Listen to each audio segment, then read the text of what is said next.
Hey, this is Phil Vischer, And Mike Nawrocki. the co-writers and co-directors of the little film you're about to watch, Or have already watched and are watching again with. but not listening to very well because you have this commentary on. That was a lovely little animated piece, animated by Tom Danon, and then I think that was concepted by our people in our print Design, department, right? Design actually. department. Yeah. Yes, the Very boys in 3D design. Thank you very much. Came up with some wonderful concepts on that, and that was the winner. They got a free steak dinner at Shakey's for their efforts. Big open. Now, Mike, where'd you get the idea for this open?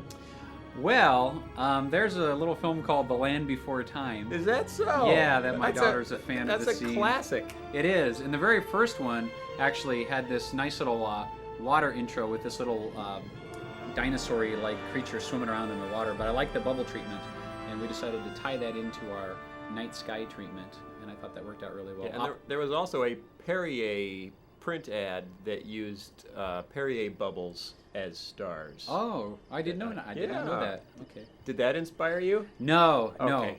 But the Grey Poupon commercial with the car in it Yeah. inspired the car here, just What? because it was a car. Oh, that's great. Yeah, yeah. And So- originally the porcupine was going to stop and ask, "Pardon me, do you have any Grey Poupon?" But then it really disturbed the flow of the story. Yeah, I could see Yep. that. So this is basically the North Woods of Wisconsin. Mike and I live in Chicago. We both have family in Minneapolis. So Yep. we make lots and lots of drives from Chicago to Minneapolis, past the Dells. Exit and 87. Lots of pine trees. If you're ever on Exit 87 on 9094. Now, Bob is looking for Route 59, which is a road a few miles west of my house, which is not in Wisconsin, so he's never going to find it. That Little does he van, know. you probably recognize the van. It also appeared in Larry Boy and the Fib from Outer Space, where it was modeled after, identically, to the van of animation director Ron Smith. Well, but they had to make some modifications on the exact model here They did. because we didn't want to get any trouble with Volkswagen. So Right. this is an enough. Even though I enough am myself different. we are both drivers of Volkswagen Passats. That's right. So I don't think we should be getting in any trouble with Volkswagen. Oh no, avid supporters of VW. How about that song? Oh, that's What was the one idea song. there? Well, Eventually, you we're going to remember- bump you into remember- one of my ideas in the movie, and then I'll talk about that. Originally, I had the kids singing a spoof Jonah song. That's Remember right. that Jonah in the fish all alone? Yeah. And there was some duodenum lines in there. and Yeah, stuff. he used But, the word duodenum or duodenum. I Yeah. don't know how it's pronounced in Yeah. a children's song. And my problem with that song was that it gave away the end. That's right. Yeah, we didn't want to give away the whole Jonah thing. You basically like gave the people whole- didn't know about the story You don't already. but you don't want to do an outline of the film in the first 2 minutes, for kids. Yeah, that's true. That's true. So you made me write this song, which I'm glad you did because I kind of like it. Yeah, it's a nice catchy. song. Although then we had to write all 12 verses for the sing-along yeah, CD, and yeah. boy, that'll drive you crazy. Don't- Try to listen through that one fast. Yeah, people who buy the CD before they see the movie are already sick of the song before they see the movie. How about that speedometer? That's got to be the world's largest speedometer? And brightest too. Yeah, we had to motivate the light inside the van, so it would be bright enough when the lights went off. So we had to have pretty bright lights for when the light, for when the van lights were on, so that when upcoming here, when Bob knocks off the lights, it's bright enough still to see the characters. Wow. So yeah. That so sounds anyway, like a complex little situation. it is. So the speedometer was quite big to motivate Yes, that. the only obvious solution is a giant speedometer. There is no better way. And this is Better way. not the same porcupine as we saw earlier. Oh no, it's this that's the is a- laundromat porcupine I've heard. This is an area just awash with porcupinage. Yep. So, but those porcupines are cute. I wanted to have a real aw moment here. Yeah. When Mama looked at her babies, and you just wanted everybody to say aw, so they'd be rooting for the And porcupines where do when they girl got there. porcupines get their bows? In In the I don't know. wild. In I the mean, wild. if they live in the suburbs, I know they go to a mall. But if they live in yeah. the wild, Eddie Bauer for kids. really? Yeah. Catalog? Yeah, I think so. Catalog. Yeah. Wow. Okay, this Yeah. part wasn't in the original script. This was my idea. Whee! And I just wanted a bigger, fun thing. Oh yeah, and there's open the nothing film. bigger and funner than underwear. Than running into underwear with your friends. Memories are made of that. Isn't that great looking water? That is great looking water. You know was what I worried did for the about water? I took my High 8 camera and went out to the Fox River last year. Just past Route 59. That's right, and videotaped water running through a river and brought it in and showed it to Henry Vera and Rob Ducey, who ended up doing the water. And they made it. And they did. Wow, they brought your water to life. Yep. Oh, this is exciting. Okay, now this line, how many times did we record this line coming up? We kept rewriting this. Originally was smells like baking soda, right? It smells like baking powder. Because I was thinking, and I'm not sure if this is true, that they packed airbags in baking powder. So throw out baking powder, and then you'd say, doesn't smell like heaven, it smells like baking powder. And then we played that for people, and do you know what they did? They didn't laugh. Nothing. That's right. They did nothing. They just stared at us. Yep. So then we wrote about 10 different versions. Mike did. I don't think I wrote any of them. Well, but when you came in, you just said Wisconsin off the cuff, and we that ended up wasn't using me. that one. That wasn't you? I'm not Dad Asparagus. Well, I know, but you were in the booth as you were recording Bob's line, because we also did the "Am I in Heaven?" We recorded that line at different times. Then you said Wisconsin, so I thought, hey, that's funny. Oh, here, let's talk about seafood. Okay. That's funny. Isn't that funny? Let's talk about it because it's funny. Originally, we were going to actually have Annie read seafood so the little kids would get it. But yeah, that was my idea. Yeah, that was your idea, but I thought it would be the parents would. Then Mike said no. No, let's just have it like that. It'd be funnier. So for the parents. kids don't get it. Well, they'll go when they can read. Yeah, they'll appreciate that joke when they're older. Well, see, I don't think they would get the tofu seafood connection anyway. Now If this they restaurant, can't read, they're not going to get that. This was your idea. Where'd you get that idea? This idea. Well, like the design Dick of the restaurant. The design of the restaurant came from Joe Sapulich, but in concept, initially I was thinking this mysterious seafood restaurant should kind of be like this Twilight Zone kind of place, like a haunted Red Lobster. like a haunted Red Lobster. But yeah, Red Lobster that time forgot. That's right. Right, sort of a, it exists only for the purpose of teaching wayward travelers the lesson of mercy. So, but isn't that deep? Isn't that deep? But it doesn't. Isn't it like Fantasy Island? It will teach them whatever lesson they want. Oh, okay. Well, yeah, we can bring it back. And the French peas are like Mr. Rourke and Tattoo. Yeah, we could do that. Not sure which is which. Yeah. They both look kind of tattooish to me. This dialogue in here was really hard to edit because remember initially in the script we had these lines all scripted out separately. Right. They were going to say them one at a time, but then that made the movie an hour and a half long. Well, I'd always thought we'd say them separately, but it was just fun to try to edit it all together to get it to work. And the Moby Blaster, if you can see closely, it's got a little game over screen on it with a little whale with angel wings. That was great. Oh, yeah. And that was our ode to Moby Dick. Because Jonah, the story of Jonah is preached in Moby Dick. Wow. And so, we just thought it would be nice to mention Moby Dick in our story of Jonah. Wow. Yep. That is amazing. Yeah. And the fish? Anything about the fish? Anything about the fish? Well, the fish were kind of difficult. We're inspired by fish. Well, see, from the beginning we thought, okay, these fish just are kind of background characters. They just need to be rigged and built really simply. But it made it really tough on the animators when they went to try to animate the fish and give them a little bit of personality. Right. So the animators had to spend a long time on those fish just to get them to make them look good because originally we were thinking they weren't going to do as much as they did. Right. So, but they did a great job. Yay, animators. Now this scene, the lighting in this restaurant scene right here is just gorgeous. Yes, I remember it is. Luke, our crack lighting artist Luke, spent a lot of time on the entrance, to the dining room area, and we actually ended up extending the establishing shot just because it looked so beautiful. Bob's got a welt. Yeah. Oh yeah, I meant to get rid of that. We wanted to get rid of that. We only wanted the welt there when the quill was there. So that's an accidental welt? It's an accidental welt, yeah. It didn't disappear in time. Yeah, See, there it is. Oh, ouch. Yeah. Boy, that hurts. Somebody already pointed out that he should have a Band-Aid. Oh, yeah. Really. Yeah, we were just going to kind of lose the welt after the quilt went away, but the texture forgot stayed to lose there. the welt. And Laura got a makeover. Yep. Yeah. She has new hair. She has a new dress. Yep. We always thought that her old hair from the back looked sort of like a posterior. and it disturbed us. Yeah, that was bad. So now it looks really nice. Yeah. So she's very happy. Okay, now this dialogue with the pirates, this was edited down probably from 10 minutes of loose ad-libbing. As was most of the film. As was most of the film. Oh, so that was fun to try to get what we got out of that. Okay, now you remember Compassion? And that is actually the favorite part of the movie for several of our staff. Yeah. The little ad-libbing behind the screen. But we were going to bring Compassion on. Remember, we were going to Yes, kind it of was dissolve it on. fade It was in going to fade mysteriously. on mysteriously, but we decided just to have it there. That was too creepy? It was too creepy. It just, I didn't know why it was happening, so we just decided to have it there. Because it was magic. Or something like that. Can I call you Sonny? Pretty close. Look, Junior. Those are the pirates.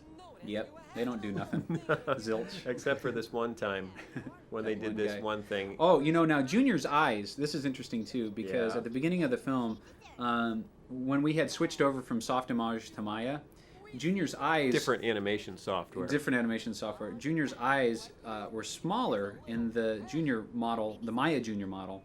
And then, like King George and the Ducky and I think in Larry Boy, Junior's eyes were too small. And so we wanted to get him back to their original big Junior size. Right. We had already done a lot of animating on Junior, and then we had to put on his big eyes after that. So that was kind of reverse engineering, reverse big eye engineering. That's interesting. Yep. And it was your idea to use the pirates in this. Oh yeah, well actually Right. the pirates drove the whole Concept for the story. I thought using them in this, in a sea adventure would be great, and then there's not many sea adventures in the Bible, but Jonah is one of them, so Sure that is. started the whole thing And with Noah. these pirates. We And also Noah. thought about doing Noah, but all those animals, all those Yeah. darn animals, There'd be would have taken years two of to each. model. Yep, So we figured Jonah was just as fun and a lot cheaper. that's right. Maybe we'll do Jonah some other time. Noah? I'm sorry, Noah. Yeah. We did Jonah already. We did that. So we should not I've do been it there, again. done that. Now that water, isn't that water pretty? That's a nice fountain. Yep, Brad Hebert worked on that, those effects. Cool. As you can tell, Mike is more the hands-on day-to-day director. I have no idea what's going on here. And those look at the reflection on those root beer bottles. Isn't that nice? Nice. Yeah, Lorna did that in lighting. Had to buy a lot of computers to make that work. Oh yeah. Get done on time. And Mr. Twisty's Twisted Cheese Curls. Why don't we? Oh, yeah. Why don't we introduce that concept? That was actually a late change to the Yeah. script. It started out as just a sight gag in the hold of the ship that was originally Mr. Twisty's Twisted Leafies. right? And that's what Khalil was eating because he's a caterpillar and he would eat leaves, right? So we had this snack food, Mr. Twisty's Twisted Leafies, and he was in the bag eating them all. Mm-hmm. And then we created the whole new end of the story climax, around the fish slapping and the cheese curls and the sweepstakes and all that, because, of course, the end of the story itself has no climax. Right. He just goes, he tells them, they say they're sorry, and then he sits, and that's it. Right. And we needed to create a little more excitement at the end of the film, while still, trying not to make up stuff that would be way too fake. Yep. Because, see, a kid will never go into Sunday school and say, oh, no, they eat cheese curls in Nineveh, and they slap them with fishes, and that's, how Jonah got in trouble. Because that's just, it's too plumb ridiculous. Right. So then once we had come up with that concept of the cheese curl sweepstakes and all that stuff, we had to wire it back into the rest of the film. Right. And so we had to go back and put those bags in there. Yep. Do you have anything to add to that? Nope. I was going to talk about the Nineveh fish slapping and the flies on the fish. Oh, yeah, talk about that. But that was nice. Can we Well, rewind? I don't think so. Okay. Well, here, let's pick up with something different then. We'll do that. They on were the- nice flies. Oh yeah, those were nice flies. I like the "Are these fish fresh?" line from Jim Poole. Oh, yes. We were cracking up when we were recording He that. cracked us up. He was doing this creepy guy character. Yeah, that's what we came to know him as. Creepy guy. He's the creepy guy. Are these fish fresh? And he could keep going in that character forever. And it was real creepy. But funny. This is a crowd scene. This is about, up to this point, the closest we've ever gotten to a genuine crowd. And then, of course, they're all supposed to dance. That's right. We've never done that with a crowd before. Yep. breaking new ground in the VeggieTales universe.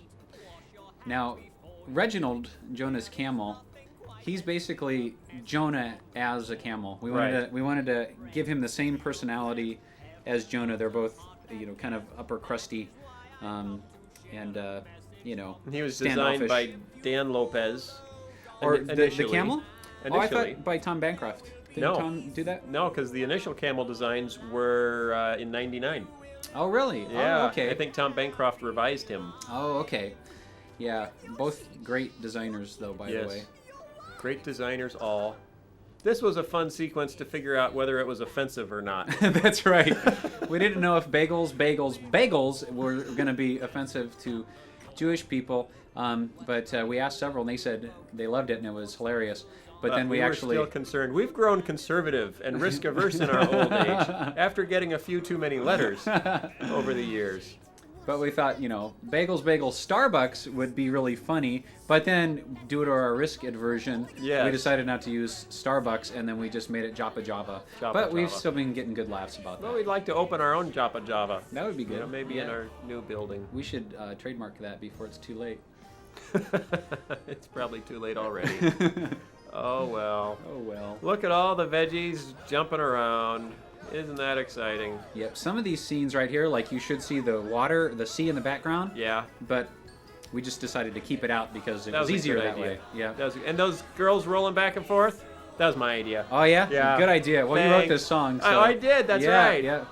Why, this whole song was my idea. I'm glad I thought of it. Good thinking. Now, we storyboarded this, and then it didn't really have, it needed to kick up to another level. And so that's when we came up with the whole little storyline of the mailman trying to deliver his mail. Yep. And then, of course, the Swiss Miss Instant Cocoa girls. That's right. Flying through. Yep. Courtesy Tim Hodge, Luis Contreras. Who else animated this set? Todd Carter? Did he edit? Boarded it? Yeah, I'm sorry, not animated. Yeah, but boarded. Todd Carter and Neil Sternicki worked on it a little bit, I think. Yep.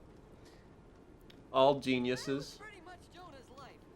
And the camel walk, this was interesting because he was designed, but way before he was designed, when I wrote that scene, when he entered, I thought of that melody, the da da da da da ba ba bum ba ba da. And so I figured out the tempo because I wanted the camel to walk on that tempo. So from the point the script was written in '99, I had that melody in mind so that when they finally built the camel, I told them the camel must walk on a 1 second cycle. Right. Or all is lost. Or all is lost.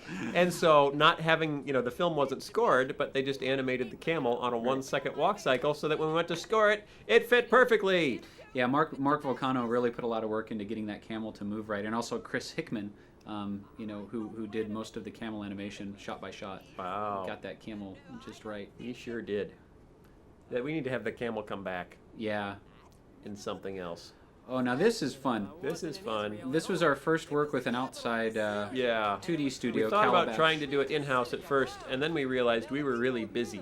Yeah, and that there were people outside that could do this. But Calabash Animation, who actually, right after they bid on this for us, and actually while they were working on it, they received an Oscar nomination for Best Short Film for a film called Stubble Trouble, done in a similar vein as this. In fact, when we saw that, that's what made us want to work with them, because it's just a great little short film, just the style of it. Yep, and that always gets a big laugh. That was done before September 11th too, by the way. It had different implications after September 11th. Right, we won't think about that. Yep. You notice Jonah has contemporary books, even though he read a scroll in the previous scene.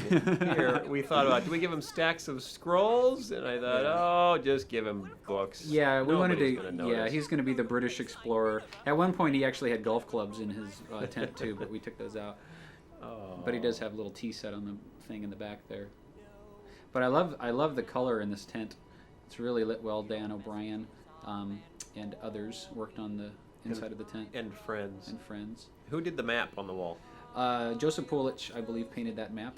Okay. So Joe art directed the entire film and did a lot of paintings. Looks like Jonah's playing the piano right here. This is one of my... should put a little drink on the table and start singing a little Billy Joel song. That's funny. This was supposed to have the lantern in it originally, this shot, but just couldn't Where'd get it it to go? look good, so we nixed the lantern.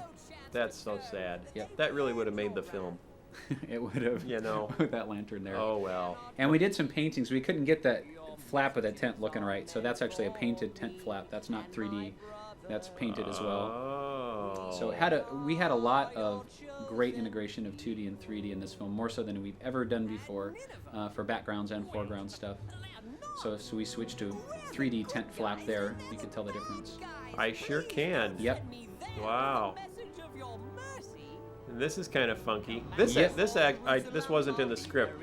Going into the limbo like this came out of the story department.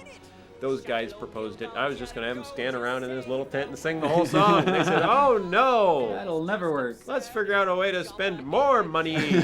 So off we go. But to if you're Limbo gonna Land. spend money, you might as well spend it in limbo. Yes, spend it in limbo. It works much better that way. That's right.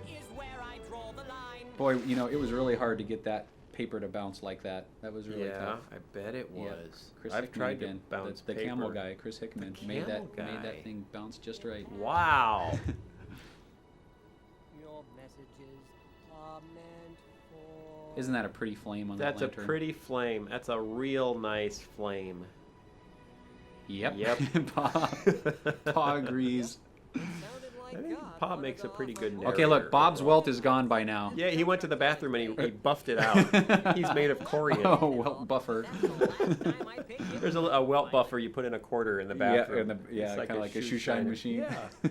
Right next to the Moby Blaster. Yeah, I like the look the kids give him. Oh, yeah.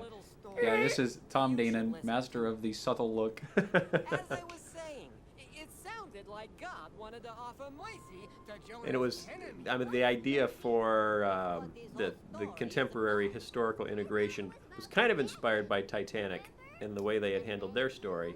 And what I liked about what they did in Titanic is that you start out with a very skeptical modern audience Right. that isn't interested in the story. Right. And then you show how involving the story is. And when you go back to your contemporary audience, Right. you see them getting drawn into it. Yep. You know, so the first time they start the story and it's just Junior, and then we come back and there are a few more kids who are now wrapped up in the story, and then Bob jumps in, you know, and then when we come back the next time, now Bob's wrapped up in the story and has completely forgotten about his tow truck issue. Yep.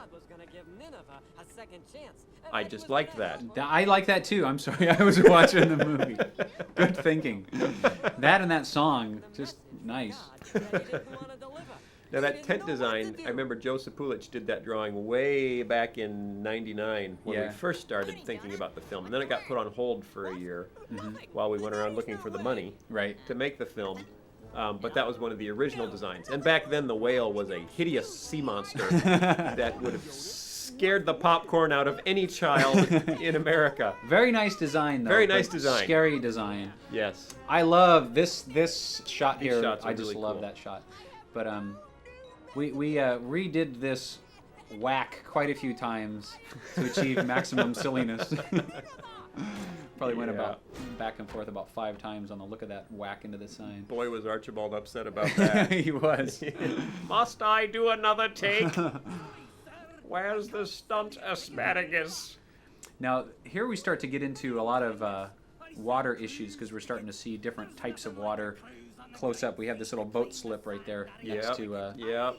next to We the were thing, very so- fearful of water. Oh, but yeah. we knew that it would eventually bump into us. That's in right, the on a story sea of Jonah. adventure. Yeah, we put it off as long as we could, but we just had some really talented guys give us the water. We used 3 different movies as our reference for water. Perfect Storm, Yes. which is sort of the creme de la creme Full of water. water. Chock full of water. Realistic water. There's a couple of scenes of water in Disney's Tarzan movie at the beginning, at the end of the film, Yes. that are just gorgeous water, but they're 3D and 2D integrated water. But Yeah. the water just looked really pretty.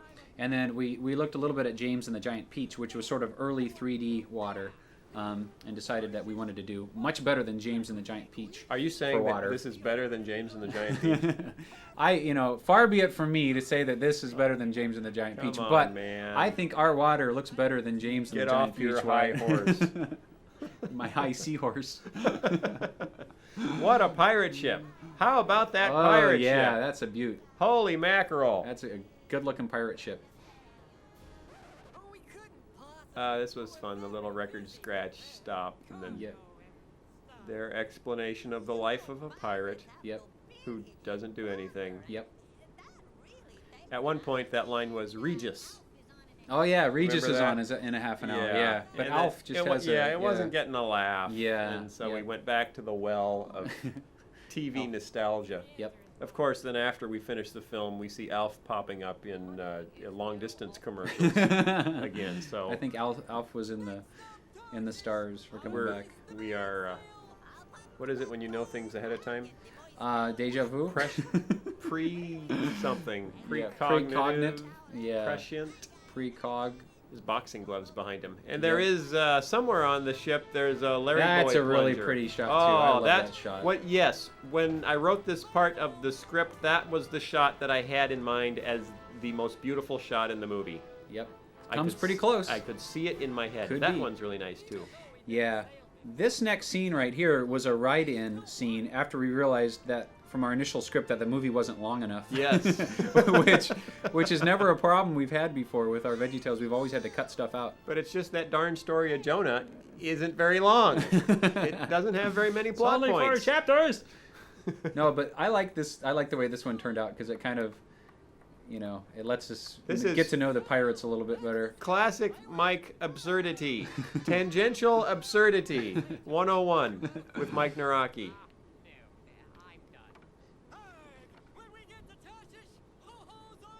Originally, the song that I wrote for this was based off of Volare. Volare. Oh, right, And it right. was denare. It was talking about money. Yeah. And that wasn't very funny.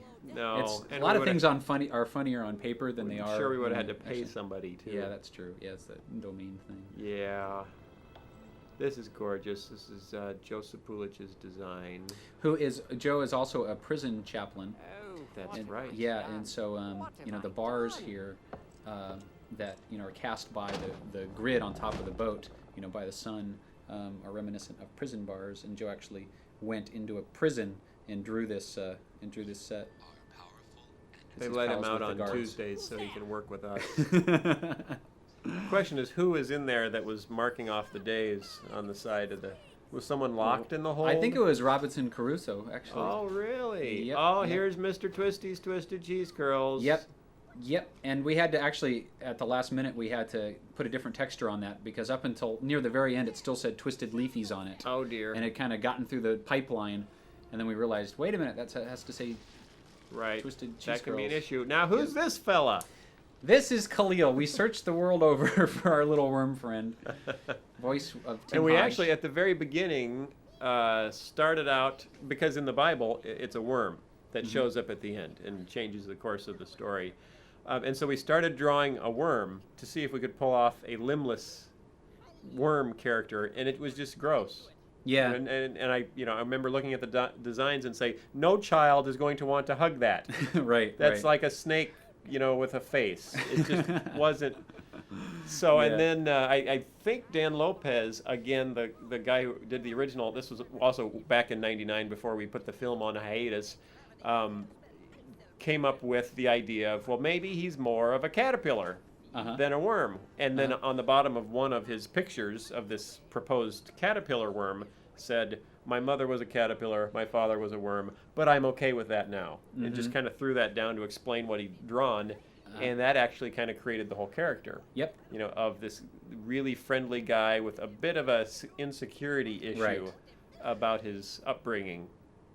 And I think it was Todd Carter who introduced the whole concept of the motivational tapes Yes. in here too. In the story. Yeah, and we were actually thinking of having a little Tony Robbins corner set up for Khalil, where he'd have like a little, not actually Tony Robbins, Right. but a little poster of his motivational speaker friend. Oh. But we just left it on the tape instead. Yeah, that's okay. Yeah. This is kind of a joke about ourselves. Yeah. We've Who been- can you make fun of if you can't make fun of yourself? We've been trying to turn veggies into plush for, 30 years now. Don't you want to hug a tomato? I love this look coming up on Jonah when he realizes what Khalil is actually saying. It's funny to use Khalil's enthusiasm for him to undermine his position. Sway the safe way. Oh, that's a good one.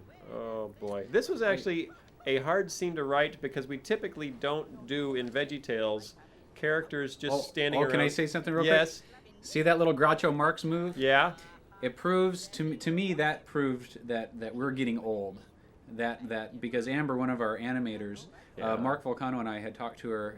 Mark was director of animation. We talked to her about doing a Groucho Marx move with the caterpillar, and she didn't know who that was. Oh. Yeah, she didn't know who. And so we had to explain Groucho Marx. Holy and I felt mackerel. old. I bet you did. So anyway, back to your Rightfully thoughts. so.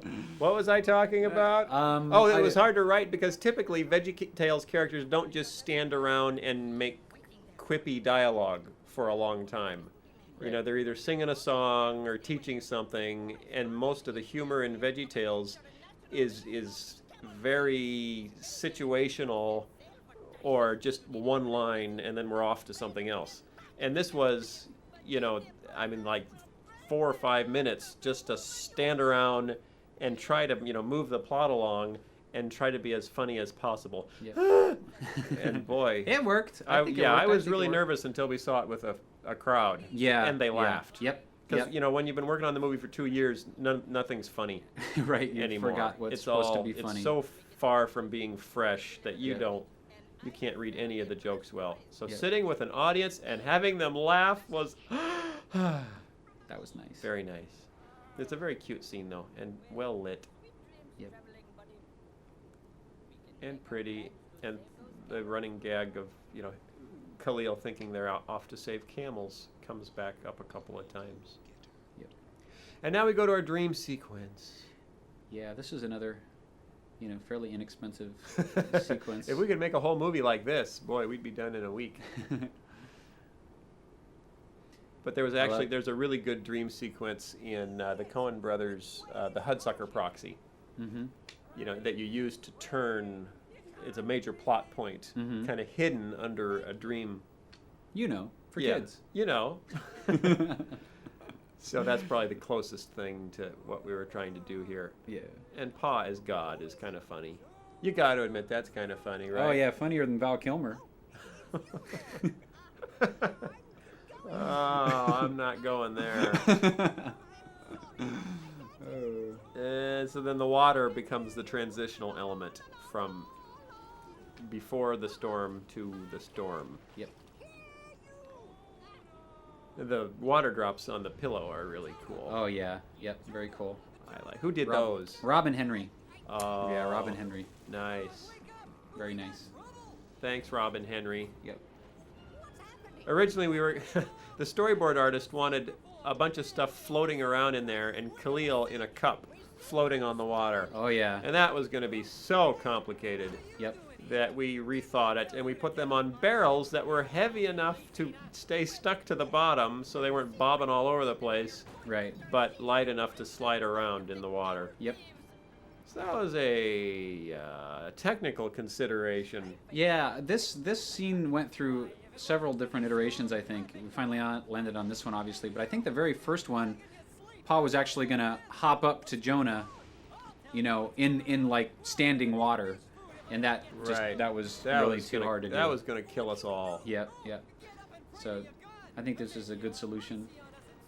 See, and then he gets back and doesn't have to go in the water. That's right. Nobody touches the water. When you have to touch water, that makes things really difficult. Touch water, very expensive. Yep. And we didn't show the outside of him leaving because we didn't want to connect those two scenes together because that was another, technical consideration and a, budgetary consideration. So we wanted to make it feel like they were connected but not show it. You have to be clever when your resources are limited. That's right. If there's anything we've learned from 10 years of doing VeggieTales. That's right. The only regret I have about this scene, because I think the water effects are great, the rain looks great, but we didn't have the budget to have the rain hitting the ground and hitting the characters and having the characters get wet. Right. But I think it worked out really well. And I was watching Lady and the Tramp last week, the original Disney classic, and their rain scene their big rain scene that they have in that with the rat and the dog and everything. Yeah. The water just is over the face of the screen. Nobody gets wet. I think it was the same thing in Pinocchio too. So Yeah, it's hard to get people wet in cell. yeah, Well, yeah, it's hard to get them wet in CGI too, but yeah. it's that's more true. just a matter of money. Yep, they did a good job in Ice Age. So if you all come see this movie a lot and buy lots of copies on video, we'll get people wet in the next one. That's right. You have my word. We'll do a VeggieTales rendition of Waterworld. This was kind of tricky, though, trying to make an action scene out of a game of cards between limbless characters. Because in the end, it all came down to the cutting and the score Yep. more than anything else. So, Yep. I mean, Kurt did a wonderful job on this piece of music because it has to turn this card game into an exciting, like a chase scene. Right. Well, Muskellunge didn't hurt either. Muskellunge, that helps. Yeah, that helps. That helps. Yeah. Okay, we're coming up to the end here. We are. Yeah, we're coming up to the end where, Khalil is left with 2 whales, which I thought was nice. Oh, yeah. Yeah. It is amazing how those cards stay dry. Yeah. Such a fierce storm. Yeah. The tiki lights, those were your idea. Well, Joseph Pulich originally thought about Joe's that, those idea. tiki lights, yeah. But I really liked it because it gave a motivation to having, some nice warm light on the deck of the ship. Right. And so Joe and I actually crusaded through the studio to get those tiki lights to stay because nobody else wanted to do them. Right. But I'm really glad that we kept them just because it just, Yes. especially as we look at the ship from long shots, we just see these little glowing tiki lights on board. So otherwise to have it look dark outside, it would have looked really muddy. Right. So And after we do the storyboards, then we bring in the department heads, and we do a simplification pass. And so the tiki lights were very quickly identified as, if we need to simplify something, throw those out. right. Those are going to be a pain. And Yep. amazingly, they survived. Yep.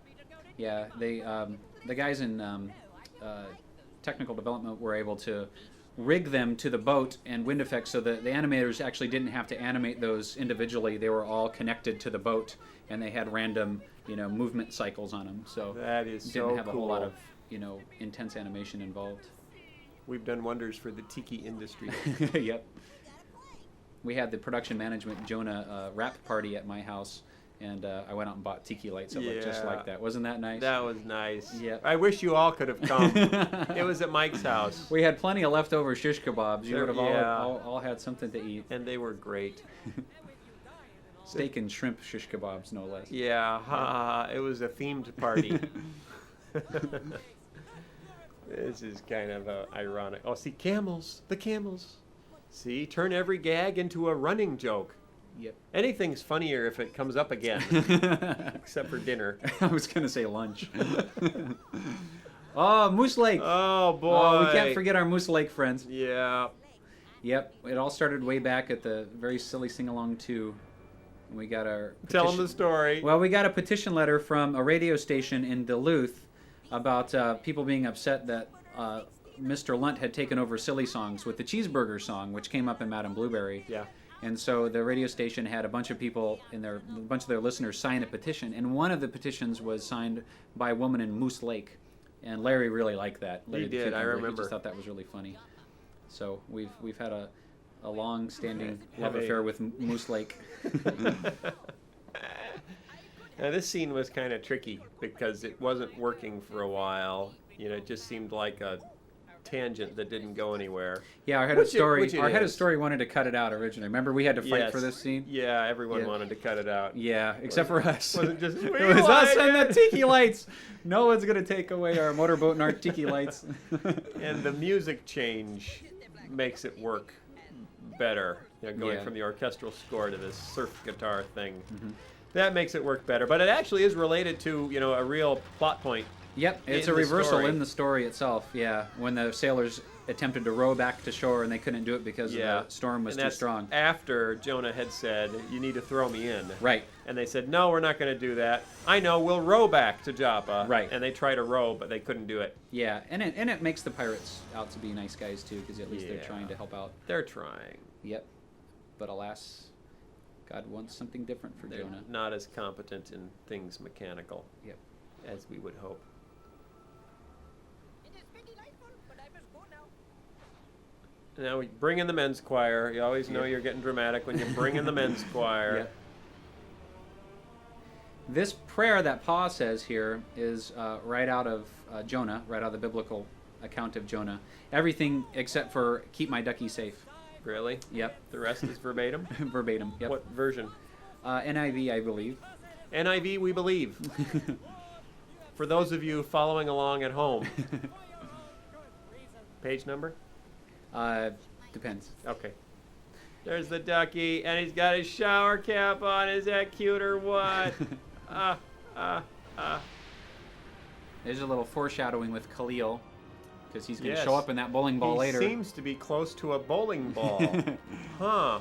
Oh, there's another money shot. Yep. Nice That lightning. took some, and this is another. That's a. I love that shot. Yep, it's a Henry Vera special. Very nice. Yay. There's Jonah up the end. Now I love this. I love the water texture that we've gotten in this scene over here. With the most difficult thing that we had to deal with the water was just the foam on top of the water, because without the foam, water doesn't look like water. Right. It just looks like, goopy plastic stuff. So you kind of have to give it this semi-transparent feeling, and the only way to get that feel is to give it that foam, which is more opaque near the top than it is at the bottom. Right. So we just wrestled with that forever. And I went on a cruise, actually, during the production of the film, and I spent a long time looking out looking out the window at the water. Well, I think it paid off. I Yeah, hope being you from wrote off Chicago. that. No, it was all personal. But not being near an ocean like we are here in Chicago, Yeah. wasn't easy just to go out to the beach and Right. check it Oh, out. that was a funny joke. Mhm. Was that ad lib? No, somebody wrote that. Tom Owens did. Tom Yep, Owens wrote yep, that. You That should was talk. funny. Yep. I can never tell where you're looking. You should Yep. talk. Yep. Wasn't in the script originally. That's right. Here come the bubbles. Alka-Seltzer. How does a how I whale explained make it bubbles to, like that? Oh, I have no nobody idea. knows. Didn't want to do the fin though, because it would have been.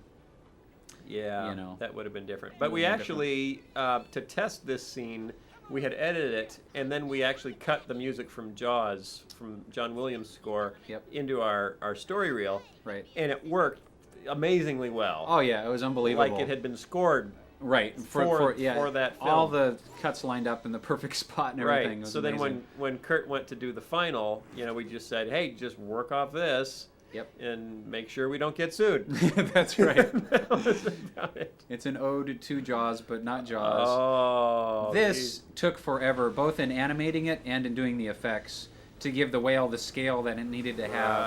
Right. But Mark Volcano did the animation, Henry Vera did the water effects, among others. There was a lot of effects people involved with that it. doesn't look cheap. But, we identified that sequence, at the very beginning of the film as, the money sequence, the money shot for the film, that we had to have that look good. Right. That needed to be our parting of the Red Sea. Well, I think you did it. A nice light through the water. That's a nice touch. Now I was trying to go for like a double reversal here, so it just wasn't, no, they're being dragged. But it was, uh-oh, they're going to be dragged. Oh, no, they're okay. And just they're being dragged. trying to do that with Pa saying no words. Right. Just little guttural things to change his expressions. I love the stuff where the boat's being dragged through the water. Yeah. The it's effects on that stuff really came cool. out really well. Yep. Here comes the little cannon. Now this is fun because this was conceived just off the fact that what would they have on board but leisure gear. Right. So I thought it'd be funny for them to just fire off leisure gear. It will, of course. Oh yeah, look at that. There goes a tennis racket. That's funny. Flopping into the water. And we had to do that cannon we needed a forward-mounted cannon, which typically you don't have on ships. Right. So rather than using a traditional pirate cannon going out the side, we had to make that little jobby that came up in the middle and then fell forward. We had remember the original line on this was before he went into the bowling ball. He said, Yes. "Was this part of the cruise package part or of something?" the cruise package? That's right. But That again, got cut. That got cut, and that was Tom Owens again who came up with "Hello." Brilliant. Hello. Brilliant. Actually, we just overheard man him of few answering the words. phone, and we thought it was his contribution to the film. That's right. If it works, Nice bowling ball. Yeah, isn't that nice little flapping of his turban? Whoa, that's big. Look at that shot. Oh, I love that Do you shot. see Larry Boy's suction cup on the side of the ship No, there? could you Oh, see it in yeah. that one? Yep, there it Okay, was. you guys rewind and take a look at it. We have to There it keep is talking. again. Oh, there it There it is. The Larry Boy. That shot right plunger. there, after we had sent everything out for film, we Yeah. had right up to our deadline. Everything was already to film. We weren't happy with the splash that the whale made on the Yeah. horizon. We reanimated the effects on it and sent it out over the internet, just that shot to Oh the my film gosh. house, and they cut that into the negative. Wow, what a world. Isn't that amazing? Email So- my film to you. exactly. This was off a piece of concept art, that first shot that Joseph Pulich did. That was just so gorgeous that it looks almost exactly like that. Yep. It's our ode to Pinocchio. Ode to Pinocchio. Yep. Oh, look. A So bowling then ball. Khalil would be our ode to I could only Jiminy find Cricket. some Yeah, I've always thought of him kind of as a Jiminy Cricket. Uh-huh. He kind of plays that same Uh-huh. role. Sure, I'm all over that. Of course, how did we learn to wrap his turban? Oh, that's a great story. Yeah, Michael Spooner's car salesman. He's our head of concept and story. Yep. But yeah, he was. I think he was in buying a new VW Bug, and his car salesman actually had a nicely wrapped turban, and he, obviously he knew, because we were working on the film. He asked him if he could model him to draw the turban. So he came over to Michael's house and showed him how you wrap a turban Yep. properly. And then I got to meet him because he came to the premiere in Oh, Chicago. I never met him. Yeah, he was Oh, there. how did he like the movie? I think he liked it. Oh, good. I Okay. hope he spoke English. Oh, yeah? I think he liked it. Okay. Did you talk to him before or after the film? Before. Oh, okay. I didn't Yeah. see him after. Okay. So I don't know if he liked it. Okay, I'm sure he did. I'm sure he did. I'm sure he appreciated the authenticity of the turban. Exactly. I think this is the low point of the film. Yeah. For As Jonah. Yep. At least that was Yep. the goal. Yep. Not sure if we succeeded. No, I think it is. But some of the design for the interior of the whale was inspired by Terry Gilliam's The Adventures of Baron Munchausen, where they Right. also have a Pinocchio-like scene. Go ahead. No, you. I was just going to say, as is the end of the film, when they do the big Jonah as a prophet, that was a mix between Terry Gilliam and Joseph and the Amazing Technicolor Dreamcoat stage play. Little of this, little of that. And of course, now we're about to go to the Blues Brothers movie That's right. with the large gospel choir. But why not? I mean, he had to, he has his turning point here. That's right. And you need to motivate it with something. We thought, what more interesting device than messengers Right. with a message for the messenger? And that was, for me, along with the pirates being an inspiration to kind of kickstart Jonah as a story for us to do, the whole gospel choir in the belly of the whale Yep. was another thing that just struck me as, something that could just be really cool. And then you did a great job with the music, you and David Oh. Mullen. Stop. No, I'm not going to stop. Well, this was. I wrote the lyrics for this when I wrote this scene originally. I write songs. Tend to just write them when I get to them in a script, so I'm in context. When I write it. So I wrote all these lyrics, and it was a real generic, big band feel, like 100 big band song or gospel. Right. Big gospel song. And then David Mullen is the producer that I co-wrote the Larry Boy theme song with. Mm-hmm. And I knew that he loved black gospel, urban gospel. So I said, okay, what can you do with this? And gave him the lyrics and made a tape of me singing it, which sounds like a boring white guy singing a black gospel song poorly. Right. Uh-huh. And then he just went crazy with it, and I had suggested, maybe we could get somebody like Anointed to sing. And so without even telling me, he contacted them, talked to their label, got them to come in and just lay it down as a demo, and then sent it back to me, and my jaw fell out of the car. I listened to the CD in my car, and I was expecting a little demo, and it was almost exactly like this. It was virtually done. Yep. Yeah, I remember hearing this song for the first time. I was blown away. And that was in '99. Yeah. That was before we put the film on hiatus. We were moving ahead with the music. Yep. So we've been sitting on this song for 3 years, and we want to play it for you. There you go.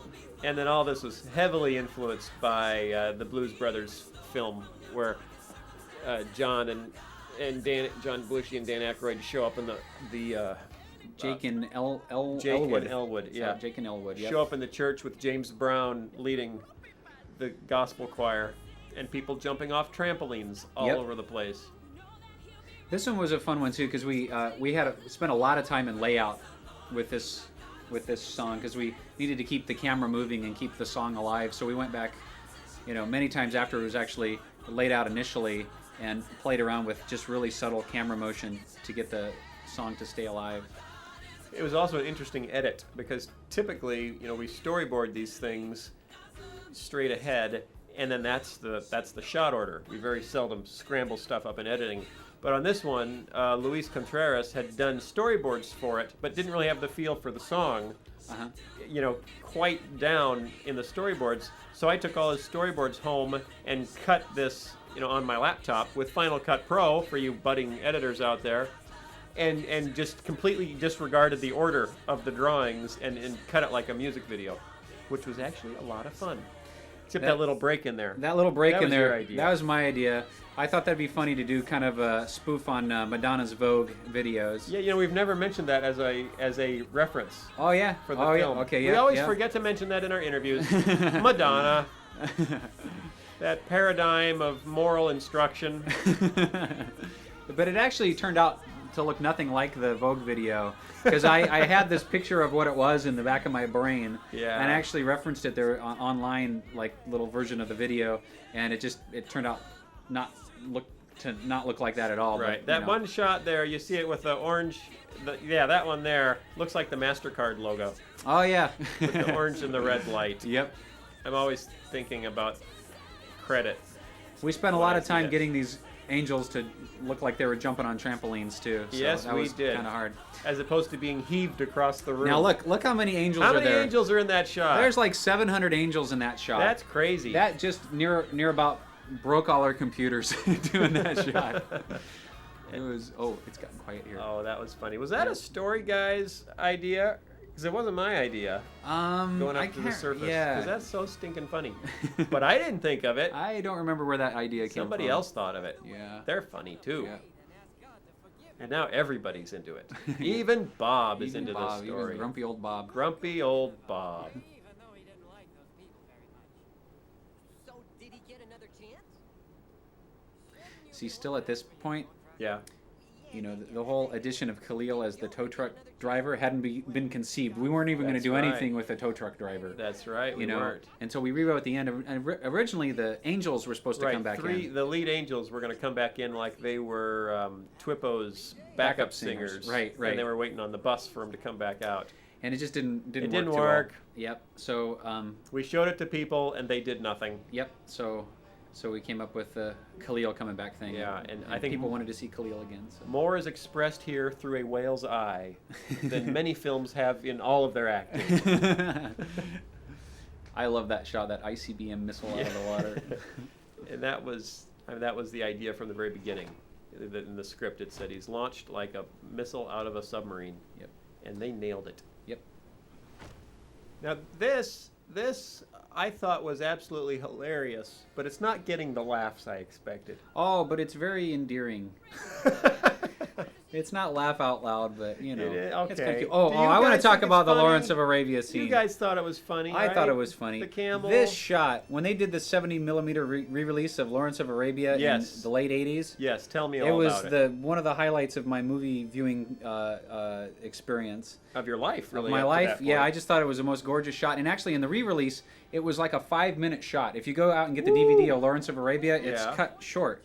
But when they did the theatrical re-release in 70mm, that shot was about 5 minutes long, and it was just amazing. That's crazy long. And so, I just really wanted to use it in this show. Although our shot is only 15 seconds. Right, so but that's still for a kid's film. That's pretty long. In this age of MTV. That's right. That's like a whole episode from some shows. Yep. And you'll notice if you go back and look at that shot, we put a bush in the exact same place. Yep. And even painted a streak on the sand. Yeah, just like the art director did. Yep. On the Lawrence of Arabia. On Lawrence of Arabia. Yep. Go back and look at it. There's a streak painted in the sand by the art director notice himself. Jonah sweating there? Yeah. Yep. Man, when did we decide that we could make someone sweat? Because that blew me away when I saw it first. Well, it was in the story for him to sweat when he was under the weed. Yeah. And then Brad Hebert, who had done the sweating, was in charge of the sweating technology. Wow. Went back and added sweat to the. He spent through the several desert days in a sauna just doing research. That's right. That guy, the slapper guy, the turn back guy, that was also a rather late addition to the film to try to add a little more drama and suspense to this climax that we Right. kind of reconfigured. Yep. So that was Ron Smith, who's one of our animators. We were just throwing people into the booth.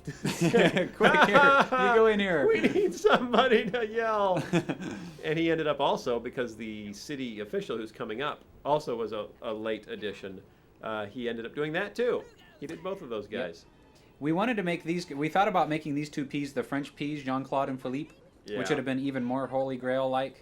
But since they were back in Joppa as fish tenders, fish at the fish booth, Right. we decided to come up with some Cockney peas here instead. Right. And these two characters were actually, Mike and I were in a band for one weekend up at my dad's house in Michigan with my stepbrother, Brad Becky, Uh-huh. who's in Nashville and is a songwriter in case you need a songwriter. Yep. You can look him up. He's in the book.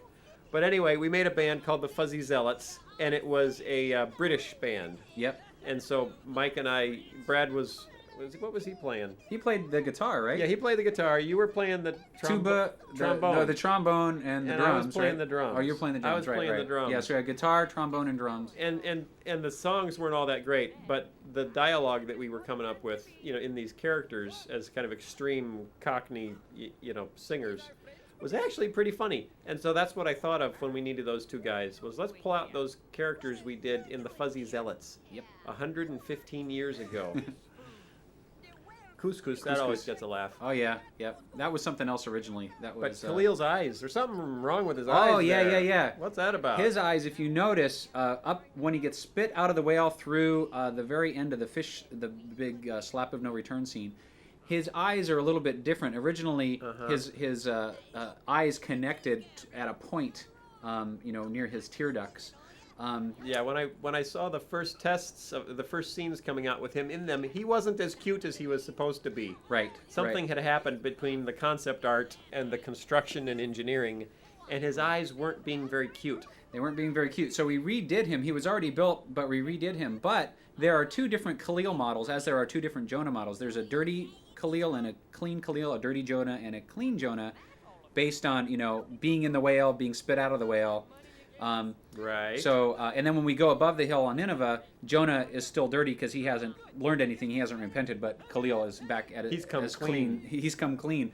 But the old Khalil model with the old Khalil eyes got left in and forgot about.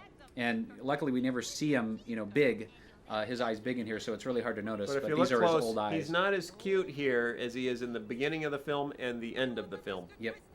It's a good thing that he came clean. It or is. He would be not cute on the hill. Well, we would have probably noticed, would've noticed it. Yeah, that. we would have noticed You'd it. think we yeah. would have noticed that. Yep. We would have noticed. And you'll notice that Jonah's hat that is now being worn by Mr. Lunt has seaweed tangled into it. Yep. And so his map has seaweed on it. Look at that. Oh, now we're in Nineveh. This is quite a model. Yep. And some of the concept art for Nineveh was just gorgeous. Yep. That Michael Spooner and Dan Lopez primarily did. Yep. Yeah, the concept with the city itself was in what would happen if a meteor hit in the middle of the Grand Canyon. I don't know. What would happen? Nineveh. Is that a joke? Yeah. I don't get it. There's Ron Smith again as the city official, who's wearing a very strange bow tie. I remember you were a little upset because the Mr. Twisty's Twisted Cheese Curls logo didn't Yes, pop up it's on only top. on one bag, and it's not even in But the middle. if you notice, if you watch it through really quick, you'll see that we still have the Twisted Leafies logo on the bag Oh, itself. for the love of Pete. Because that snuck its way through the production chain. Oh, man. Yep. So, but you see his face, so you kind of get So if the we idea. put them on all the bags so people could read what they are for sure, Right. we would have noticed that it was a mistake. We would have noticed it and was we a would have mistake. fixed it. And we would have fixed it. That's right. Man. Kind of like the wacky eyes on Khalil. Like Dan Phillips says, you never finish, you just run out of time. Yep. And so we kind of ran out of time. Yep. This was fun. Initially, my concept here was that they were going to be burned at the stake. Oh no! And my concept was that there was going to be a gigantic whale with a big slapping machine inside. Both of them were just wrong for different reasons. So we met somewhere in the middle. Yep. They're still at the stake. That's right. And they're being slapped, or the Yes. pressure of slapping. Yeah. So Well, we were really trying to come up with a new ending very quickly. Like, oh, burning them at the stake, that's always fun. So then the city official was going to come out and say, their punishment, to be grilled until toasty. And everyone just kind of stared at me. What does Yeah. that have to do with anything? And Yeah. then Mike said, let's make a giant mechanical whale machine that'll slap them internally. And the modelers, all threw up on the floor. And the producer looked at me and said, talk to him. And so I went home and said, okay, different idea. we got that little HGTV show, to come in, designing for the directors. So we came up with about 30 different names for this contraption. Yep. The slap of no return, the ultimate slap, the the infernal slap of doom or something. Yeah, something like that. And we ended up having Ron record all of them because we still hadn't picked. Right, and then we which just one used we'd which use. one was the funniest. Oh, now this is funny. I like this pumpkin. Yeah, gag. and how is this pumpkin? Even one of my kids even pointed out. Yeah. Now, why is that pumpkin not alive? Well, we've had non-animated veggies in our VeggieTales before, so We have? there's precedent. The coconuts in the They Larry's had Lagoon. faces on them. Oh no! Well, the ones that sang. The ones that sang, yeah, but the one that Dad Asparagus put in the catapult Right, launcher, you're right. yeah, those were just painted on. We are so coconuts. inconsistent. What rules? We don't need no stinking rules. Now this guy, It's a wonder King anybody Twistimer. buys these things. Yeah, we have no. King Twistimer, VeggieTale boy, rules the in original universe. ending had Pa Grape playing the king. Yeah, because in some of one of the commentaries that just I read. try to explain that again. Well, Nobody's the buying story that. structure of Jonah, if you look at it, if you break down its literary structure, literary. it mirrors itself. The first Right. 2 chapters mirror the last 2 chapters. Yeah. And so Did we you hold and them so up in a there's mirror to test that? yeah.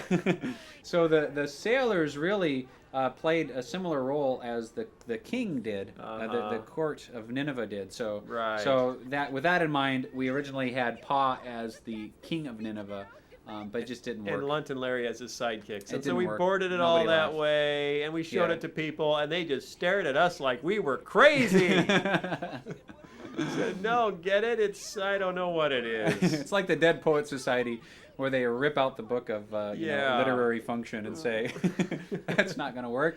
You got Right. to use something funny." So So then, and Mark Volcano had just directed the silly song Larry's High Silk Hat, which he wrote, and had created that character of that giant gourd that sat on Larry's chocolates and hat at the end, which was a pretty funny character Yep. in an old smelly t-shirt. yep, And so I think he suggested first, hey, Yeah. you could use my gourd. yep. Hey, how about my gourd? How about my gourd? But he didn't have a voice. Yeah. So But we- Goliath had a voice. We had to come up with a voice like real quick like. Yep. And Ron Smith was out of town or something. So I said, okay, I'll just try Goliath's voice, because that was the voice I did for Goliath and Dave and the Giant Pickle. Yep. So we did that, and it seemed to work out okay. Some of That's these a cool shot. These shots in here, these courtyard shots, just look great. Dan O'Brien did the lighting for these, for most of these, Yeah. among others, and it just looks And the really models cool. are just And there's so- so many characters in here. Right. Robert Ellis and a few other animators did the cycle animation for the crowds reacting, because we didn't want to have, we could have the crowds back there not moving at all, but we just thought when our fans watched it on DVD, they would notice that they were Yeah. stuck still. So we have a little bit of motion in the crowd in the background, which I think adds a nice touch. Dead carrots tell no tales. Yep. I'm terribly sorry. I've been meaning to shower, but We must hear the message. Is he wearing a bathrobe? Yep. Yep. Man, what a slovenly fellow. He is. Come on. Come on. See, but the cheese curl thing just brings it all back together. Do you love that? I love that. There's I that love it. kind of the Spielberg kind of lighting. You know, you see the little swatch of light over the King Twistimer's eyes Oh, there. yeah, a little eye light. That was on accident. It I was? actually went to the lighting artist and complimented him on his Spielbergian lighting. Yeah? And he said, "Oh, that's just kind of how it's turned out because of the shape of the gourd." Oh, wow. So, You didn't have to tell him that. What that it was an accident. That it was an accident? We look less Some artistic. of the best things are accidents. But then we aren't as impressive as filmmakers. That's okay, as long as we're funny. Now, this song that is about to play in the score is an old 19th century hymn all about God's mercy, which is a really cool. When we started There's a working on the wideness in score, God's mercy, there is a right? wideness in God's mercy like the wideness of the sea, is the first line. And I sent Kurt out when we started working on the score to find an old hymn that had something to do with mercy, and he came back with this one, which works perfectly. And you never hear the lyrics, but if you know your church music, or if you go and do research, you'll be blown away with how well the lyrics fit the theme. And there's so much church music that no one in Hollywood ever uses in their films because they never went to church, so they don't know it. That's right. That bumper crop. we want to use it all. Yep. That's Now a lot this- of hopping veggies. It Man. sure is. That's great. That was another really difficult scene for our computers.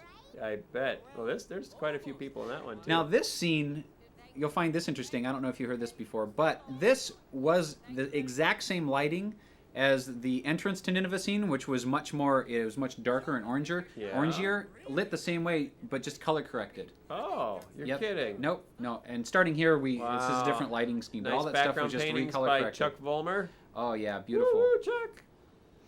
Yeah, it's just gorgeous background paintings. Yeah. Now this scene makes perfect sense if you read the book. You know, if you don't, it's a little bit wacky. Mhm. I imagine if it's hard to watch the film and pretend I don't know anything about the story of Jonah. But I imagine this scene would confuse me, and I would be not sure where we were going next. Well, as Do any of Khalil you is. feel that way?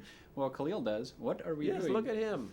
And Yep. everybody, because I cut this, and I knew I wanted it silent and long when I did the rough cut, and everybody in the world, Not me. except Mike, I've never been Really? one for cutting things short. said, it's too long. You can't do that. We can't just sit there and do nothing. And even when we watched the whole film before it was scored, because there was no music anywhere, except for the whale thing. Yep. Just a couple little pieces of temp score. So there wasn't any score in it, and they got to that scene, and everybody was convinced it would never work. And then when we finally put all the rest of the music in, and then left that bare, now you have contrast. Oh yeah. And contrast Yep. is good. Yes, contrast and affinity. And and what's funny is to watch this in a theater, with kids, and the kids actually crack up. Yep. Just because Yep. you're sitting there doing nothing. Right. Yep. It's fun to make people laugh with nothing, because that's easy. Having to Yeah. think of stuff to make people laugh is Oh, much yeah, harder, that's much harder. than doing nothing and having people laugh anyway. That's Woo! right. Are we trying to make people laugh right now, or should we just do nothing and see if they laugh? We could try nothing. Okay. Oh, isn't that what Tim Oh, Burton look. does on his commentaries? Here's some sweat. Yeah, that was good sweat. I think that was Yep. the first sweat I saw, Yep. and I was just shocked. Then I wondered why we couldn't make everyone sweaty in the storm scene. Yeah. Actually, you know what we did here in color concept? Yeah. We wanted Jonah to look really, really hot, Right. but then Nineveh to look comparatively cool. Ooh. As if it looked comfortable down in Nineveh, but where Jonah was, it was really, really uncomfortable. So we spent a lot of time in color concepting to get that to play off. Wow. Isn't that amazing? That's amazing. Yep. And you pulled it off. Yeah, and here's Jonah under the weed, looking nice and cool again, nice cool colors. Right. And then when it's munched, obviously it goes back to really warm colors and very Right. uncomfortable. And just so you know, this is how the story really goes in the Bible. If you go read it there, God grew a weed, Jonah was happy, a worm ate the weed, Jonah wants to die. Yep. We're not making this stuff up. We're not that creative. Of course, Robert McKee said in his book, the worst possible reason for putting something in a film is that it really happened. Really? Yeah. And that's pretty much most of our films. No, it really happened. If it's absurd enough, then I think it works. Just a weed? Just a weed? It was my shade! It was my... Robert McKee is one of the better known story consultants and script writing teachers in Hollywood, in case you don't know. Not to be confused with J. Vernon McGee. Who's that? He's a old-time commentary writer. Oh, that's Yep, different. Yep. That's very different. Biblical Yep. commentary and screenwriting Very different. are somewhat different. Yep. So this message right here in the real story comes directly from God to Jonah, but it's right after a worm chewed the weed. And there's another story in the Bible where God talked to someone through a donkey, Balaam's donkey. Two great tastes that taste So, great together. I thought, okay, there's biblical precedent for a talking animal. Sure. Why not have the message come from the worm? That's right. And that's what created the character of Khalil. Yep. And then what if he'd been with Jonah the whole time? Yep. Like his little Jiminy Cricket. You see? See, look at that. Warm cliff, Yeah. cool Nineveh. Yeah. That's nice. How do Isn't they that do nice? that? Is that like zone air conditioning? I think it is. Wow. They have separate thermostats? They do. Dual climate control. Oh, there you go. That's the nugget. We had your voicing for this, Jonah's voicing for this. Yeah. And it just got lost. For his little Yeah, papers. it just got lost. So we thought, okay, well, it works without him We making must little have guttural emailed noises. it to the wrong place. I think so. And this was tricky because in the storyboard drawing, they just drew Jonah with his behind sticking up in the air, Yep, which the veggies really can't do. they can't do that. No, So the animators had to come up with a suitable facsimile. that's right. I love how the worm walks in these scenes. How he wiggles. Yeah, Very, very nice. yeah, it's cute. Oh, this is the sweetest part of the score. See, talking about cutting stuff short, Yes. I think we could have used this shot to be a little bit longer. After he says that's what I want to be. Oh, I'm sorry. I Yeah. commented at the wrong spot. Okay. When he turns around after Yes. this. Yes, that's the shot that should be. Oh, okay. And there goes Reginald. Oh, no. I was right. That's the shot I thought. That Never was it? mind. Yeah, Okay. disregard what I just said about that. Okay, right. You guys Oh, can disregard now that. let's talk about this scene. Oh. This is a painting. Originally, we were pulling out on the actual 3D geometry of Yeah. this scene, and it looked like a video game. I Yeah. mean, it was just, we couldn't get it to look right Didn't with lighting. work. And so Joseph Pulich went back in and painted this scene. I Joe think painted that, or yeah, Chuck overnight. painted it? Well, Overnight? Yeah, overnight because That's crazy. because it just didn't look good enough in 3D. And I don't think Chuck was available at that time. He was working on something else, or he was on vacation or something. Wow. So Joe went in. It may have not been overnight, but it was in a couple of days. Oh no, I'm painted sticking that. to the first story. Overnight. Overnight. So And that when we come out of the historical story and slam the partition, that was also one of the key moments in the film. You know, for me from the very beginning. Right. You know, like the pirates and the pirate ship, and then the belly of the whale with the angels, and then ending the story with the plexiglass slamming in Sliding your shut. face. It's the Right. most ironic anti-ending for a family movie ever. I mean, family films tend to be so formulaic. You know, Yeah. they just, because kids haven't gotten used to the formulas yet. They don't see them coming. Right. So they still work. Right. You can use all the formulas on kids because they don't know any better. But no, we will not pander to our youthful audience with Well- tired formulas. We will give them a hero who is not heroic and learns nothing, and will end the story at the most odd moment possible. Well, that's one of the things that I liked about doing Jonah as our first film, because we weren't tempted to use a formula. You know, we had this. couldn't. Oh yeah, It, yeah, it fought yeah. against, you will not apply a formula to me. Yep. I am crazy story. No one in Hollywood would fund this film, for it does not follow any of the rules. Ha ha ha. And we weren't originally going to have Twippo show up at the end. Originally, Right. the pirates were just going to sing Oh, a yeah. big musical number. Right, right. What do you want, a big musical number? Right, Yeah. right. Okay. And they Right. were going to do it. Yep. And then we changed it. Yep. There was something about Leonardo coming back. Oh, right. You know, at the end, even though he sank to the bottom of the sea, we wanted to see him in a dream at the Yeah, end. see, look, he's okay. And you were there, and you were there, and you. But it seems to work, Yep. I think. Yep. Oh, now, and this was going to be resolved before this initially. Yeah. And then we saved this resolution till later. Which Till the very works end. Yeah, because if much we resolved better. it earlier, then we just had a bunch of dead space before the song. Right. So I think Tim Hodge did a good job working this one out. Yeah. And it gave us the opportunity to show off Laura's new hair. That's right. A little And more. you know, her line "Everyone but me," since our Laura the Carrot was actually studying for her doctorate degree in Seattle, and we were in Chicago. Yeah. We flew her out once to do her initial takes, but that "Yeah, everyone but me" is actually we reused the exact same take from the beginning of the film Wow. because we couldn't afford to I never noticed fly her out that. and do it again. Yep. Yep. Amazing. Isn't that amazing? That is all. And there's a that budget theme thing. again, the old hymn coming Yep. back in again. So whenever you hear that melody again for the rest of your life, you will think merciful thoughts, and you'll have no idea why. See, it's Pavlovian. We're programming America to behave certain ways based on musical cues. It makes me salivate, though. Yes. When I play this melody, you'll go see our next film. This just strikes me as funny to have this British guy singing about his childhood in Arizona. In Arizona. So was that Flagstaff or Phoenix? Exactly where was that? You know, in the British section of town, the British Quarter. They do have London Bridge in oh, that's right. somewhere Yeah, in he Arizona. was in his parents were in the bridge. When it was, sure. When it was, when it was moved over. No one kind of like noticed. the Chinese longhorn beetle. Exactly. But I got to use Dismembered in a kid's song. Oh, yeah. And that's never been done before. That's never been done. And David Mullen also co-produced, or produced the song. Yep. And this, when I saw Joseph in the Amazing Technicolor Dreamcoat, and it's the Besides most... falling in love with Donny Osmond. That's right. It was simply the most obnoxious ending I've ever seen in my life.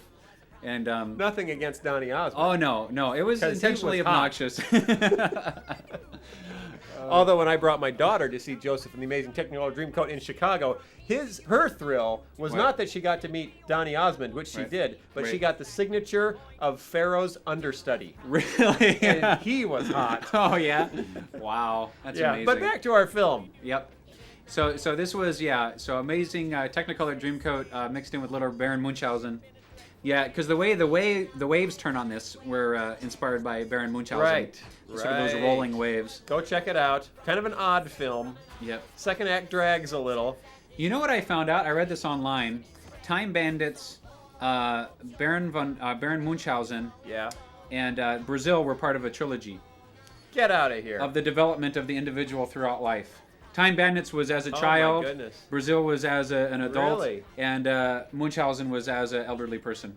Huh, and Terry Gilliam says this is so? Or I think so, or either that, or Roger somebody, Ebert. somebody like interpreted it that way. I think Huh. it came from Terry Gilliam. Well, all three of those films were big influences on me. Yep. And they're the weirdest trilogy you'd ever hope to see. Yeah, they are weird. Yeah. Of course, you were into Dr. Demeno, so. Well, I like Terry Gilliam films too. Okay. Yeah, I like them all. And where did all that come from? See, we were supposed to just see them sliding in, maybe, in What, the those? previous shot, but Oh, you know yeah. that didn't happen. But that's Yeah. okay. Yeah. You know, you pick your battles. You never finish. You just run out of time. Yeah, and we wanted the viewer to imagine that this all could have happened within the seafood restaurant. This set is actually about 50 times larger than the actual seafood restaurant. But you don't. I don't notice anyway. Maybe Nope. I'm just dense. But Oh, and there's our friend yeah, to come no back angels. at the end. Let's go with the worm. And we wanted to get one last Moby Blaster shot in there too. So we got that in the background. Blinking. The animation on that's real nice. Yeah, it's Best nice. animation in the film. The lights on the Moby Blaster. The lights on the Moby Blaster. Hey, look. It was written Comes and the directed credits. by us. And there's Amik. She produced it. Hardest working woman in show business, There's some Those guys. Terry, Dan Awog, which stands for a a white old guy. white old guy. That's right. Yep. Yeah. Hey, good job on the score, you guys. Thanks. It was fun. Thanks, Kurt. There's the Nice songs. work. All the songs. That was fun, too. Mike wrote all the short ones, and I wrote all the long ones. Oh, except for Yeah. Billy Joe McGuffrey, which Yeah, is the and- longest one of them all. And the song coming up at the very end of the credits. Oh, yeah. Yeah, I did Forgot that. about that one. There's Mark. There's John Waba, our favorite Egyptian editor. That's right. He came over from Egypt just to work on VeggieTales. Jennifer Combs, the second hardest working Second woman hardest in working show woman. business. That's hard to say. It is. And we're really sorry because so many people worked on this film. We mentioned several of them in our commentary. We wanted to mention everyone, Yeah, but but there's instead we'll just roll the credits. just... yeah. There you go. There's so many people that worked on this film, so dedicated and talented. It was a huge, huge effort. A huge job. As many films are, but this Yep. was no exception. And we did it with, many fewer people than most of the other CGI studios that have done films like this. That's the largest our lighting department has ever been right there. Just Yeah. a lot of lighting artists to be able to pull that off. And we ended up having to pull in guys who had just finished up either Jimmy Neutron or Ice Age. Yep. To come in and help us finish all the lighting because it was killing us. So anyway, and this song is the Newsboys. Oh yeah, By Steve, the way, Steve Taylor wrote this written song. by Steve Taylor, who is one of the most creative people on earth. If you've ever heard any of his music, he's just absolutely hilarious, very, very clever, very, very bright. And we talked about doing a Newsboys song. So he started writing it, and he wanted me to co-write it with him. But I was so busy, I never got around to it. And when I finally got around to trying to put down some lyrics and sent them to him, he had already recorded the song. So I've got some Those Nashville people, they just work really fast. I've got some alternate lyrics hanging out on my own. I sing them to myself. We can use it for Noah. But his lyrics were actually better when I read them. And this is actually, I believe, him rapping here. Oh yeah. Yep, very, very nicely rapped, Steve. And it took me about an hour to try to figure out what he was saying. I love the line, "It might behoove me to be heaved." Yes, that's one of the best of all time. That's a winner. Yep. And then there's a song after this. Yep. Oh, here comes voice talent. Look at all those guys. Oh, wow. See, you know how much money we save on voice talent? That's right. 2 guys that are both on salary, so you don't have to pay them anything. Don't have to pay them anything extra. And they're not union, so they don't get any residuals or anything. No, and we're they getting do all the robbed. voices. We have to talk to our agents. Because, man, oh, dear. I'm telling you. Okay, so what's with this next song? Okay, this is the song under the credits, and I wrote this song, or I conceived of this song after walking out of a movie. I can't remember which one it was. That had a song that ran under the credits that just made no sense. It had nothing to do with the movie, and so it was just a little pet peeve. So I wanted to write a little song about that, and so I went and I wrote it with the Pirates in mind for the Jonah film, this was back in '99. And Adam Frick, our audio engineer, had just started, and I went over to him. I said, "Adam, I got this little melody with these lyrics. Would you mind recording it for me, so I don't forget it?" And so Adam, I went into I said, please do this. So he recorded it for me. I went in and I just sang it, and he put it on disc. And then it just the project went on hiatus, and the song kind of got forgotten about. And I actually lost the file off my computer, the lyric file, and I went back to Adam, a couple months ago, and I said, "Adam, do you have this song?" And he actually found it. 2 years later. More than 2 years. It's like 3 years later. 2 years and he had archived it on a CD. He found it and played it. And I thought, oh wow, this would be great. Can we do this? And our producer, Anik, said, "Well, sorry, we don't have the budget to do that. We've kind of run out of time, run out of budget." Which sort of just, it was sort of like a challenge to Kurt Heineke at that point. Said, "What do you mean I don't have time to produce a song?" And so Kurt went home over a weekend and actually did the music for the song, came back and said, "Hey, how do you like this, Mike?" And I said, "Perfect." And so we just went into the booth and recorded it. Lock us in the booth. Yep. All this was ad-libbed that was then edited and edited. Oh, and yeah. edited. I edited this, about 50 different versions of this that we had to email back and forth because we were in different locations when we were finishing the end of the song. Yeah, you were in Toronto. I was in Toronto. You were in Chicago. Editing that. Yep, I was editing it on my laptop, and then we finally came out with a dialogue configuration that we liked. What do you know about that? Yep. And I wanted the credits to be blue.